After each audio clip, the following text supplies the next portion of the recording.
Hey guys, okay, ready for the next chapter? The next chapter is hilarious, so I can't wait for you to read it or hear it.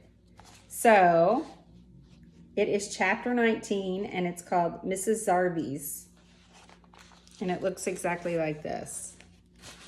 Chapter 19, Mrs. Zarby's. It has one sentence that says, "There is no Mrs. Zarby's.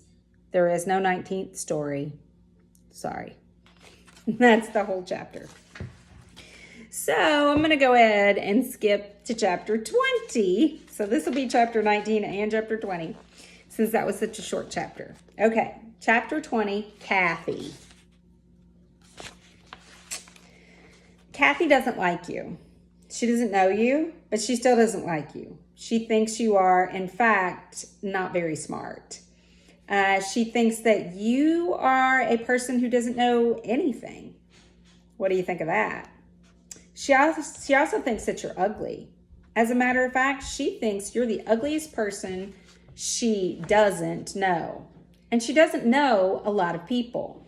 She doesn't like the people she knows either. She hates everybody in Mrs. Jewell's class. She did like one member of the class. She liked Sammy. She thought he was funny. Sammy was a dead rat. But Kathy has good reasons for not liking any of the children she knows. She doesn't like DJ because he smiles too much. She doesn't like John because he can't stand on his head. Kathy once had a cat named Skunks. She liked Skunks, but she was afraid that Skunks would run away. "You have nothing to worry about, Kathy," said Mrs. Jules.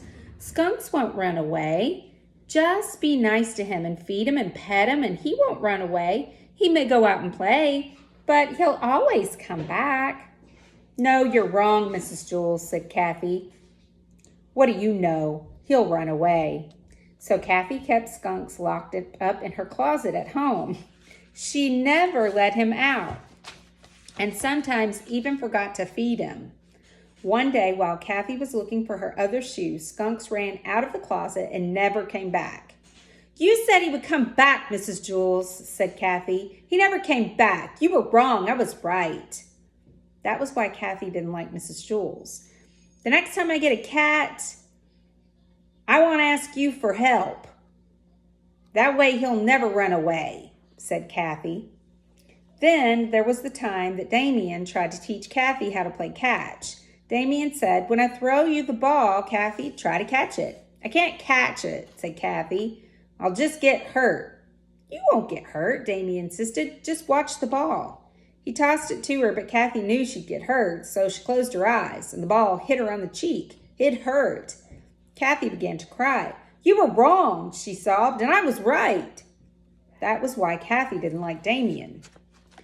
Allison believed that if you are nice to someone, then they'll be nice to you. So one day, she brought Kathy a cookie.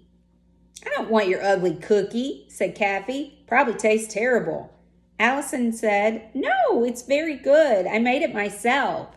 Kathy said, "If you made it, then it must stink. You can't cook. You're not even smart." She just put the cookie in her desk, along with her pencils, crayons, and books. 3 weeks later, Kathy was hungry. "All right, Allison," she said, "I'll try your cookie." She took it out of the desk. It was covered with dust. She bit it. It was hard and tasted terrible. "See," said Kathy, "I was right." That was why Kathy didn't like Allison.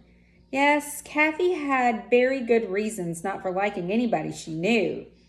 But she also had good reasons for not liking you. She doesn't even know you. Her reason is this.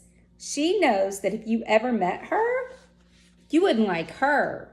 You don't like Kathy, do you? See? She was right. It's funny how a person can be right all the time and still be wrong. Poor Kathy. All right, I hope you enjoyed that chapter, and I'll be back for the next one. Bye.